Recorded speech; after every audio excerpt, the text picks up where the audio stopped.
अस्सलाम वालेकुम, welcome to my YouTube channel. कैसे हैं आप सब लोग? उम्मीद करती हूँ आप सब खैरियत से होंगे। आज मैं आपके साथ जो टॉपिक शेयर कर रही हूँ वो है परिंदे की फरियाद, और इसमें सवाल नंबर 1 है दुरुस्त जवाब का इंतखाब करें।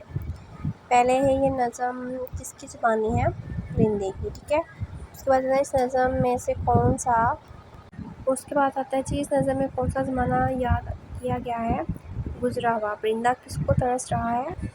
घर को। शायर ने शबनम के कत्ल को क्या कहा है? आंसू। दिल पर चोट लगने का मतलब है बहुत दुखी होना। बस होना का मतलब है इख्तियार होना, ठीक है।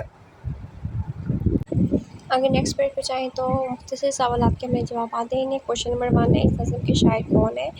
उनके बारे में आप क्या जानते हैं? 2 बातें जुमलों में लिखें। इसका आंसर आएगा इस नज़म के शायर इल्हाम इकबाल है। इल्हाम इकबाल हमारे कौमी शायर है। इल्हाम इकबाल की शायरी में जोश बलबला पाया जाता है। क्वेश्चन नंबर 2 है शायर ने ये नज़म परिंदे की कैसी कैफियत को बयान करते हुए लिखी है? इस कैफियत की वजह भी लिखें। शायर ने इस नज़म में परिंदे की दुखी कैफियत बयान की है क्योंकि वो पिंजरे में कैद है। इसके बाद आ जाती तीसरा क्वेश्चन, इस नज़म के दूसरे बंद की तशरीह कीजिए।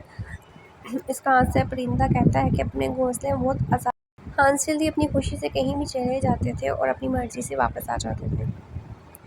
वो आगे क्वेश्चन है जी वो शायर लिखें जिसमें परिंदे ने शिकारी से बराह रास्त मुखातिब होकर आज़ाद करने की दरख्वास्त की। ज़ात मुझको कर दे ए ओ कैद करने वाले, में बेज़ुबां हूँ कैदी, तू छोड़ कर दवा ले, ठीक है। इसके बाद 5वां क्वेश्चन है इस नज़म का नाम सोचा लिखे।